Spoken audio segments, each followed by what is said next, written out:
All right, we're back. In our last video, we wrapped up our conversation on abstract classes, and today we're moving into something very similar. We're going to be talking about interfaces. Consider the following classes. We have animal, and it has a move method.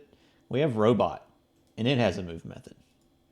From a design standpoint, animals and robots likely don't have enough in common to warrant a common superclass, outside of object, right? So there's not a good common ancestor, I'm saying, right? Animals and robots, maybe they don't have enough related to actually, create a superclass, something, a common ancestor, something above them in the class hierarchy. However, they do have something in common.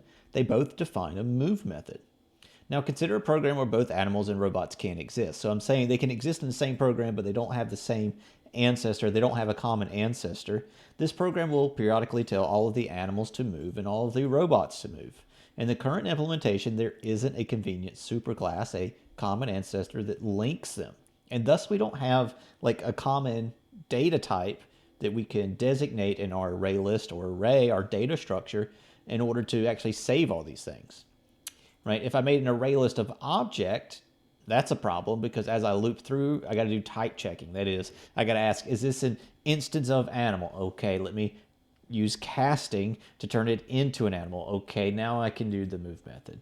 All right. Is this an instance of robot? If so, I'm going to use casting to turn it into a robot in order to use the move method.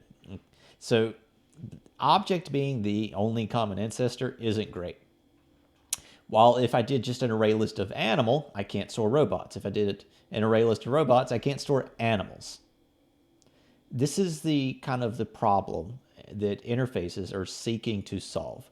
We need a way to associate classes that have common behaviors, but realistically no common ancestor. Now, what I like about this, if you think back to what we've done with abstract classes, where we took a bunch of animals and put them in the same array list. What we then did was loop over the animal and tell it to do its move action or eat.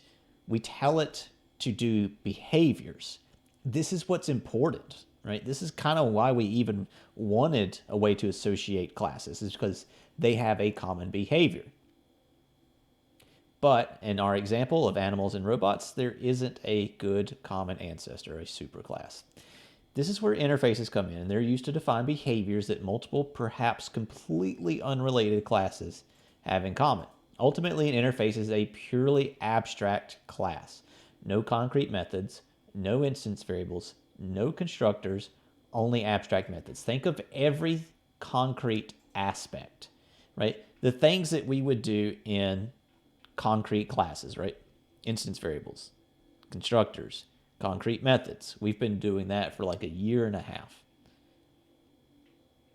The new thing that we learned about was an abstract method. That is a method that doesn't have a body and it is declared abstract. An interface has none of the concrete stuff and only abstract methods. So I think about it on this scale. We have mostly done concrete classes, right? They are purely concrete. That is, they don't have any abstract methods. We very recently learned about abstract classes. They are concrete classes, but in addition, they have abstract methods. Interface is all the way to the abstract side, where there are no concrete elements, only abstract methods. That's it, just abstract methods. Okay, in several ways, interfaces are going to look and behave like abstract classes. In fact, in some programming languages, such as C++, an interface is an abstract class. I hate that Java has declared a difference between the two. I really do. Because I think it leads to more confusion than what it's worth. I know why they did it. We're actually going to talk about why they did it. But as you are going through interfaces, as you're learning interfaces, just treat it like an abstract class. It's an abstract class, but it doesn't have the concrete stuff. Okay? As we're going to see very soon, once you have an interface, it's a data type, and you can create an array list using that interface as a data type. And that is very weird.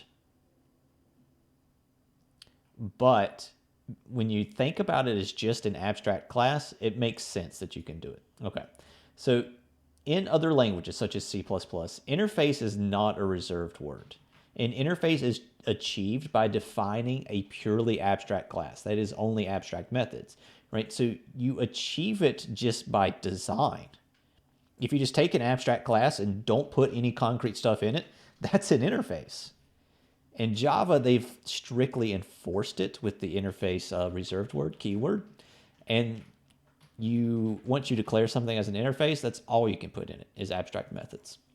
There is a syntax distinction in Java. They use the reserved word interface to define an interface. Here is our interface. Public interface movable, void move. This is it, right? Think about it. Once you subtract out instance variables, right? There's no need for a constructor. Once you subtract out the concrete methods and you can only do abstract methods, you get very short code. Okay, let's break this apart and talk about it. For starters, notice that movable is declared as an interface instead of a class or abstract class. In accordance with best practices, interfaces tend to use adjective names, right? Here I'm calling it movable. Ultimately, we're going to put behaviors in here, which is why this is an adjective. We're saying that anything that uses this interface is a movable thing, whereas our classes and abstract classes tend to use nouns, right? Think about animal, dog, person, student. Those were all nouns, where here we have our adjective. This particular interface only defines one method, but it could define more. Whenever we get to coding shape, we will actually define multiple methods in our interface. Notice that we jump straight to the return type. We're missing modifiers. I don't have any modifiers listed here, right? The modifiers would appear before the void in theory. We don't have an access level. In an interface, if the access level is not specified, then it's going to assume public by default, okay? Also note that we're missing the abstract modifier. Well, that's all you can have in an interface. So it's going to assume that by default as well. Methods defined in an interface must be abstract, right? This is the only thing you can have. And so they can be abstract by default. So we are leaving this off, but it is implied that this method is both public and abstract. Now you can explicitly write it, but it is implicitly there. Okay. Finally, note that interfaces have no instance variables, and thus we don't need any constructors. Once an interface has been declared, a class can implement. Because we're using the word interface and it's technically a distinction, right? It's technically different in Java. We're even going to use a different word in order to extend. Now, just keep in mind, this interface, it's just a purely abstract class. We're basically just extending. It's basically just extending, okay? Don't get too worked up over it. It's just a different word. A class can implement the interface with the reserved word implements. So I'm going to come into animal and say that it implements movable.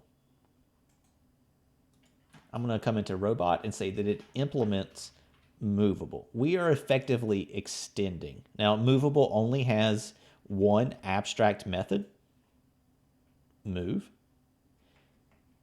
And it would be up to these classes, since they are concrete classes, right? Notice the lack of abstract in this example. Animal was abstract for us the other day.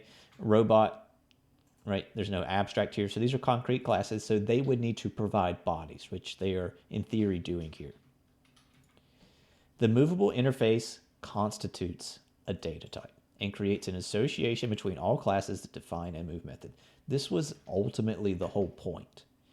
We have animals and we have robots, and I want them to exist in the same program, but there isn't a good common ancestor. The reason I want to create some type of association is that I want to put them in the same data structure. We're talking Arraylist or an array. Why? So I can loop over it and tell them all to move. And I want to be able to do that without having to check for instance of and perform casting, because changing the compile time data type, it's a pain, right? But once we have movable, we have a data type, and then we can then create a common data structure filled with movable things, loop through it, and polymorphism is going to kick in. Whenever I'm on an animal, it's going to perform the animal's move. Whenever I'm on a robot, it's going to perform the robot's move. Okay, so here's what I mean by it's a data type. I can create movable A and store an animal in it, right? Keep in mind that this is basically extending. You can almost think of movable as a superclass of animal above it in the class hierarchy.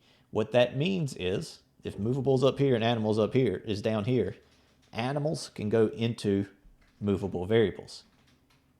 Same thing with robot. Robot was implementing effectively extending movable. That means movable is above robot in some type of class hierarchy. So we can store robot into movable. In fact, what makes this true is instance of. If I said animal, instance of movable, I'd get true. If I asked is robot, instance of movable, I'd get true. Instance of is asking, is animal equal to or beneath movable in the class hierarchy? Yes. Is robot equal to or beneath movable in the class hierarchy? Yes. So we can save these in. So this is what I mean by this constitutes a data type. Even though it's an interface and we're using like new words, it's just an abstract class at the end of it all. So with that data type, ta-da, I can create an array list of movable. Anything that implements movable, effectively extends, is underneath movable, is an instance of movable, can go into this array list. That includes animals and robots. And then I can loop over it and tell those things to move without having to change the compile time data type, without having to do casting. I did all this, and these do not share a common ancestor. Kind of, right? And as I said, instance of, you get true out of this. Okay, so with that in mind, yeah, let's code shape. I have prepared, where is it? There we go. I have prepared a class diagram. And it seems like a lot of text at first, but you'll notice that there's a lot of these are gooders and setters. But at the top, I have shape. It's italicized, and these things are italicized. Notice I don't have any instance variables, right? If I look at rectangle, I look at circle, we got instance variables there. I can tell because these things are attributes that are listed as private. The red little minus here indicates private, whereas this green plus indicates public. Okay, so these have attributes. So this is one way this is kind of hinting at the fact that this is an interface. Ultimately, it could just be an abstract class, right? If I created an abstract class, I didn't give it any instance variables, and thus I don't give it any constructors, and I don't give it any concrete methods, it would look the exact same. The only way I can tell that this is an interface and not an abstract class is actually this arrow, right? Just looking at the class diagram, this arrow indicates implements. We're saying rectangle implements shape. Circle implements shape. And that is actually what tells me that shape is an interface. If we look down at square, it is extending rectangle. That's the difference. Okay, so these little things, right? Implements, extends, that is how I can tell looking at the class diagram what's going on here. So shape is going to have two abstract methods, area, and get perimeter. Okay, these two classes, rectangle and circle, they are concrete, I can tell, because they are not italicized. What that means is they have to override these methods. We see get area, we see get perimeter, and notice they are not italicized here, so they are not abstract. We're giving them an actual implementation. Same thing over here. Let's get started on coding this. I'm in IntelliJ. I'm going to make a new project by going to File, New Project.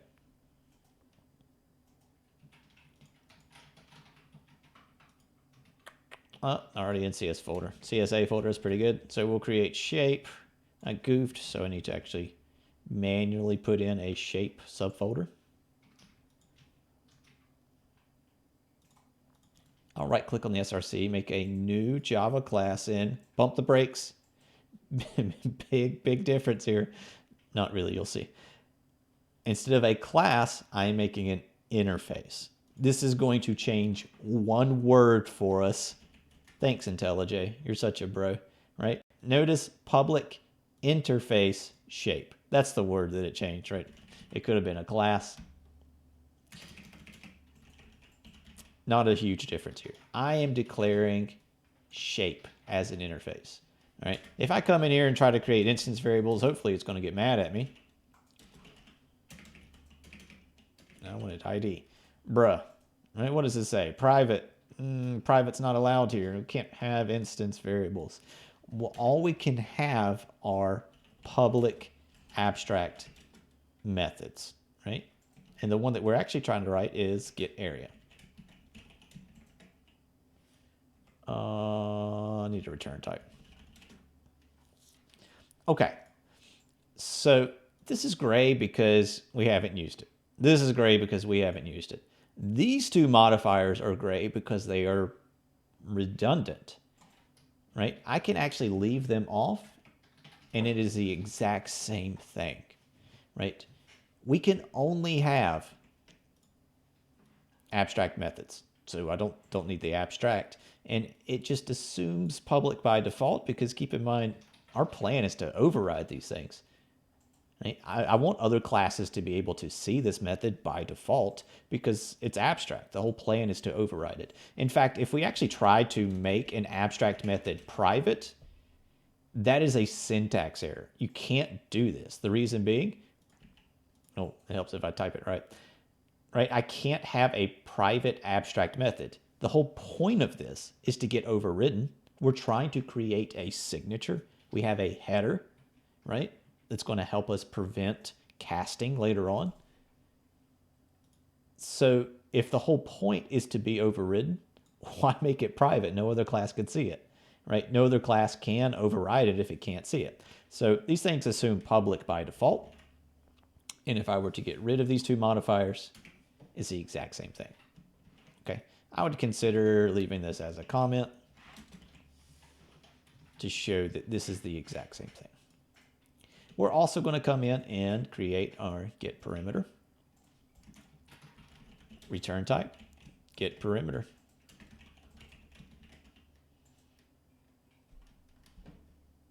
That's it.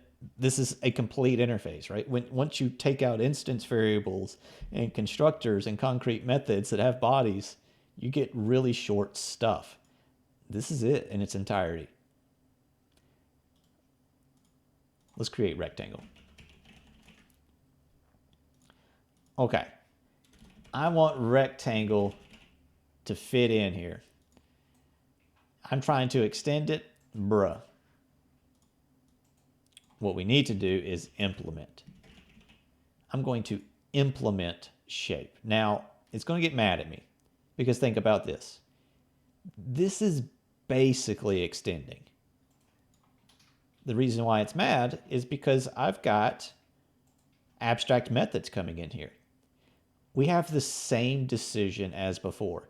Either rectangle needs to become abstract itself or provide implementation, override these abstract methods that are being inherited. We are basically extending and we are inheriting some abstract methods. We need to give these things some bodies. We need to override them. All right, before I do that, we'll finish out. We'll get some instance variables going. Right, so I'm going to bring in private double length. Wow, I did the same typo. Is my A key dying on me? All right, so I have my two instance variables. They're both double, so I declare them on the same line. They're both private, so I declare them on the same line. But we have a length and a width. The moment that we have a length and a width, we can alt insert a constructor. It's going to ask me what instance variables I want to use. So I'm going to control click or shift click to get both of those. Boom. I'll go ahead and alt insert getters and setters. Those are, in fact, on our class diagram. Okay. And so now we can clearly see that the last thing to do here is to provide bodies we need to override these methods, right? I'm going to go public, double, get area.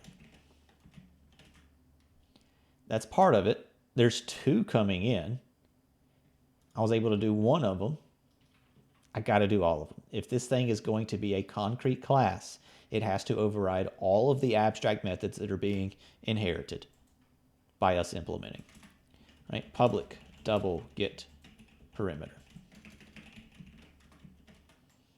Finally, it's happy. Now, my methods don't do what they're supposed to. This is mad because I'm saying I'm supposed to return a double and I'm not yet. We'll actually, flesh these out in just a moment. But finally, our header is happy because we are providing bodies for the area and the perimeter. All right, area of a rectangle. Right, I'm going to just return here length times width. And our perimeter, I'm going to return, what is it, length plus width times 2. Last thing I want to do that is left, right, we did our constructor.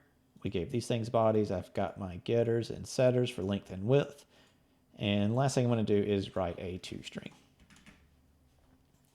So we'll go public string toString.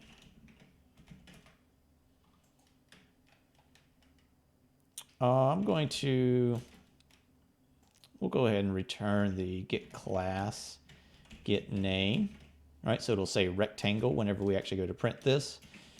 And what are you thinking? I think length and width, obviously. But I could see area and perimeter being super important here. I don't know, maybe we'll play with it. Yeah, I'm gonna hold off on this. We'll do our length and the width for sure. Okay, so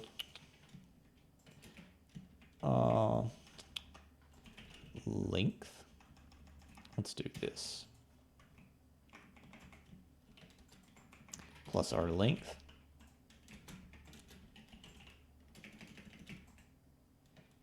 Then our, we'll do a comma width along with our width.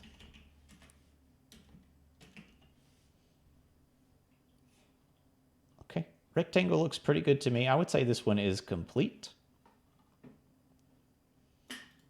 Let's right click, create a new Java class. I got options here. We could do square, which looks pretty simple, or we could do circle. I'm gonna knock out square real fast. Okay, in order to add square to this class hierarchy, this arrow is indicating extending, right? We're going to extend this concrete class so that we inherit these things. I mean, a square is a rectangle, right? So we're going to extend rectangle. Rectangle is a concrete class, so I'm using extends instead of implements. Implements is whenever we are extending an interface, right? Shape is ultimately an interface. Maybe that's a good comment here. Let's do some tabs. Use implements because shape is an interface. However, rectangle is a concrete class, so we can simply extend it. What that means is that square is going to inherit the length and the width. We're going to inherit this implementation of get area and get perimeter. We're going to inherit our getters and setter for the length and the width. And we're also going to inherit this toString. But as our class diagram indicates, I plan on overriding the toString. Okay. So the reason this is mad at me is because we're trying to call a default constructor a no args constructor of rectangle, and that simply doesn't exist, right? I've got a more specific one.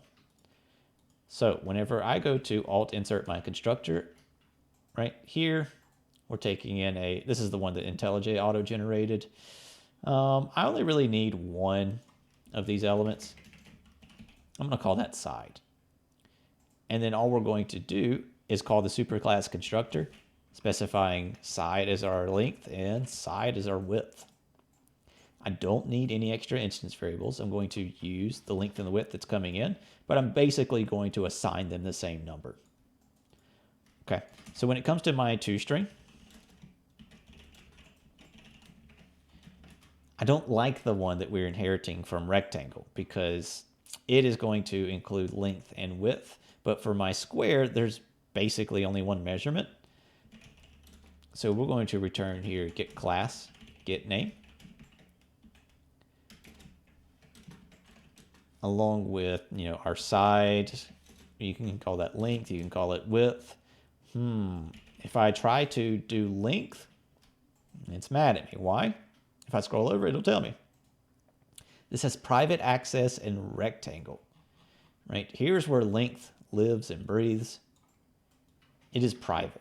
That means that rectangle can see it, and that's it. So even though square is in fact inheriting it, we can't access it directly. What we did, however, inherit that we can use is our getLength method, which is basically going to ask rectangle for it. We don't have permission, but we do have permission to see this public method, which will give us the length that we are looking for. All right, last thing, let's add circle to this. I'm going to right click on the SRC, make a new Java class called circle. In order to add this to my class hierarchy, we're going to implement shape.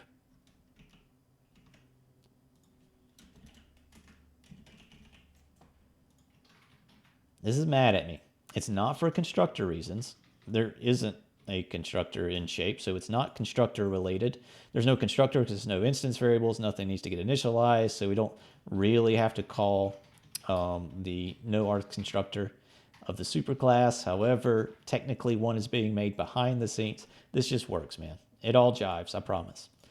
What it's mad at us about is that we are effectively inheriting abstract methods, two of them, get area, get parameter. And those need bodies. Circle is faced with the same decision that all of our other classes are faced with. Either become abstract, right? If this becomes abstract, that actually makes it happy. What this is doing is saying that we never plan on making a circle. It's ultimately going to be up to a subclass of circle in order to provide these things bodies. We're basically delaying implementing the bodies. However, that's not very useful for us, right? We actually do want this thing to be a concrete class, and I can tell looking at my class diagram that it's concrete. Nothing is italicized. So, in order to do this, we need to override those methods.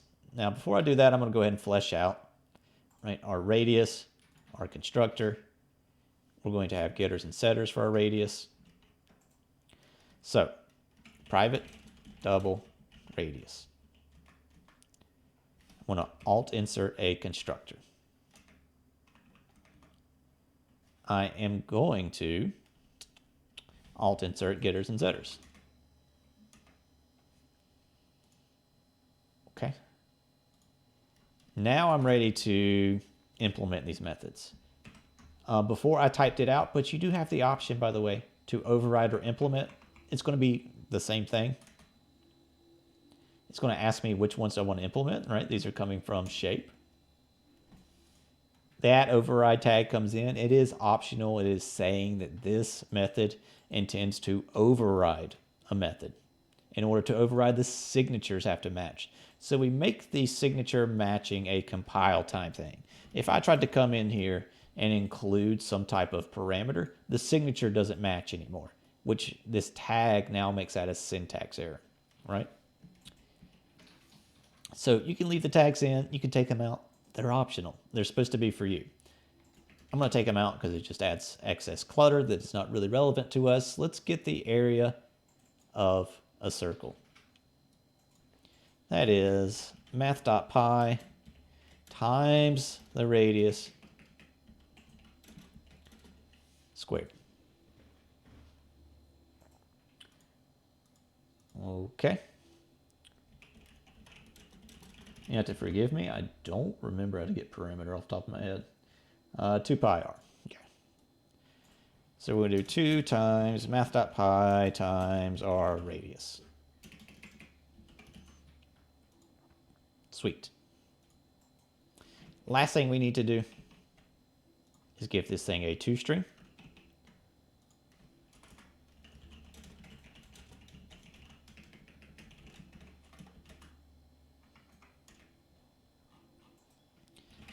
I'm going to return get class, get name. The whole point of this get class, get name is so it'll say circle or it'll say rectangle, it'll say square whenever we're on those particular things. We could have hard coded it because it shows up in all 3. In practice, I would consider, having one spot to put it in. We could, maybe shape should have been an abstract class in realities. I mean, it is not using the adjective, but we're trying to demonstrate interfaces here. Not a big deal, I promise. All right, so this will say circle along with our radius. And if we wanted to include area in these toStrings, we possibly could. And here we go. I'm going to right click on my SRC, make a new Java class. That's going to be our driver. I'm going to make a rectangle. We're going to need a length and a width. I'm going to make a square.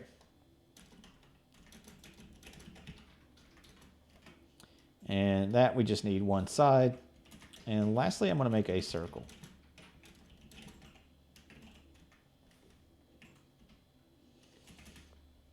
Okay. Now, we have an interface which constitutes a data type. It is above these things in a class hierarchy, right? Square, rectangle, and circle are all instances of shape. These things are all shapes. So in theory, I could use shape as a data type here. And this works because rectangle is an instance of shape, right? Our interface basically is an abstract class. It is a purely abstract class. All of the concrete things, instance variables, constructors, concrete methods, they've just been stripped out. And all I'm left with are abstract methods. Okay, but it still is a data type, which means I can make an array list. I'm going to back these up.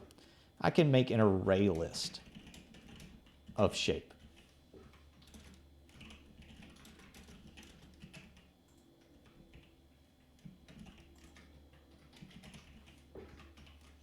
And I can take my shapes and we can add our rectangle. We can add our square. We can add our circle.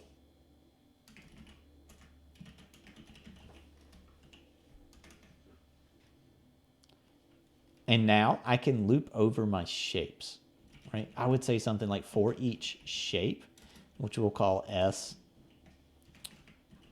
We'll call it shape. In shapes. The compile time data type of this variable is shape.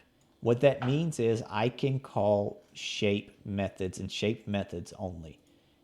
Here are my options. Get area, get perimeter, right? Shape dot get area. Let's print that off. I'm hoping this feels an awful lot like an abstract class because that's one of the things I actually want to hammer home is that it is. In other languages like C++, this would just be an abstract class and we would not have the word interface. We would not have the word implements. We would just be extending. Okay, those are all of our areas. Looks pretty good to me. I don't really have much else to say. This should feel an awful lot like an abstract class because in other languages it basically is. I kind of didn't really do, interface stuff other than create an interface and proceed to only do abstract methods.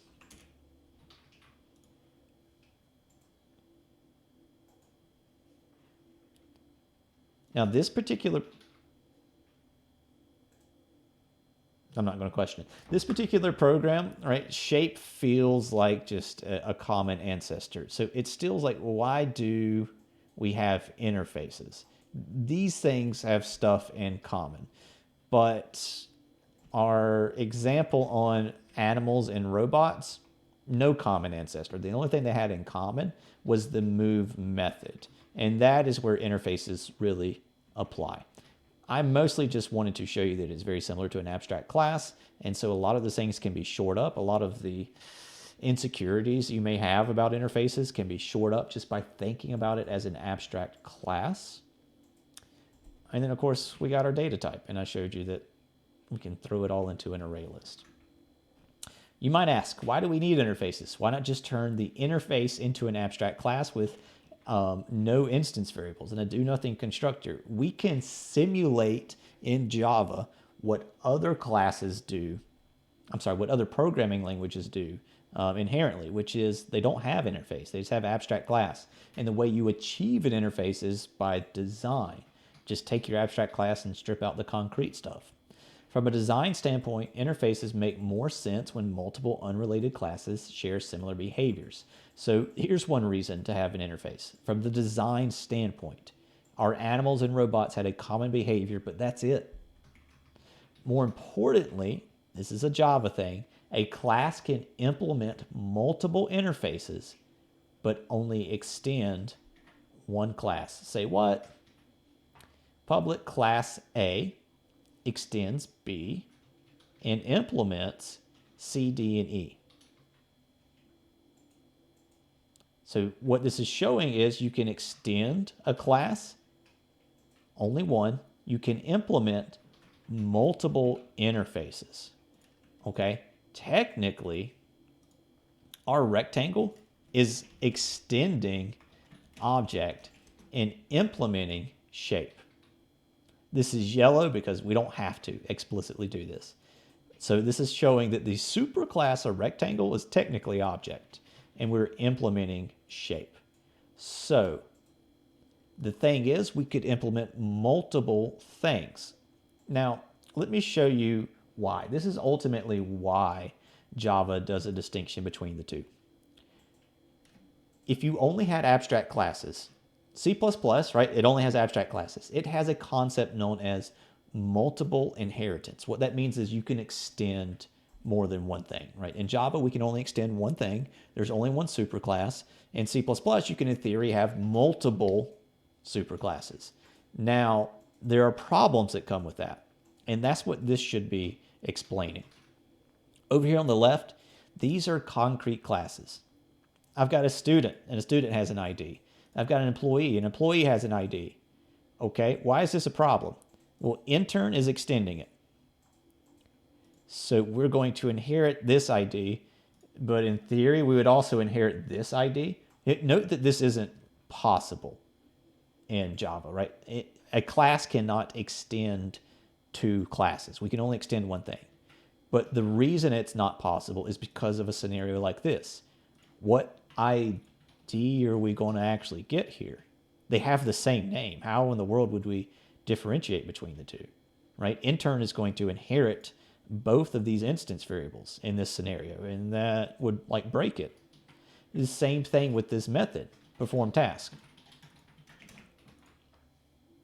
right? We're going to inherit perform task. Okay, they have the same signatures. You would have no way of differentiating between the two. So which one are you going to inherit? Okay, those answers are hard. Those questions are hard to answer because this doesn't really work. I actually have no idea how C++ handles it, right? Because you can have multiple inheritance in C++, and I think that if you just do this, it just breaks or doesn't let you do it, period. Okay, over on the right-hand side, right, I've got interfaces. I can tell they're interfaces because we have our arrows showing implements. Okay, why is this a big deal? Why is this different? Well, for one thing, we can't have instance variables. So the scenario of inheriting instance variables with the same names, not a problem. So we can implement multiple classes, not an issue. Okay, when it comes to the actual methods, well, these things are abstract. C is not exactly inheriting this thing because it has to override this, right? We can have an interface with perform task. We can have another interface with perform task. It doesn't matter. C has to override perform task even though it is implementing both of these interfaces. So in terms of interfaces, this works, right? This doesn't break the design, whereas multiple inheritance can. That is why Java ultimately makes the distinction. I don't know what C++ does, but this is why Java has interfaces at all. You can freely implement multiple interfaces and it not break your design. That's it. All right, let's recap. Which of the following headers can be used to define the edible interface in Java? I'm thinking C. Okay, when we do an interface, we don't need the word class at all. Bravo here is pretty close, but you can't have a private interface. You can't have a private interface for the same reason that you can't have a private abstract method, because the whole point is to override. I can't override if I can't see. Which of the following can be defined in an interface? Just abstract methods, delta. Right, all of these things I would say are concrete elements, and you cannot have those in your interface. True or false? Methods to define an interface are abstract by default. This is true. That's all you can have, so they can just do that by default.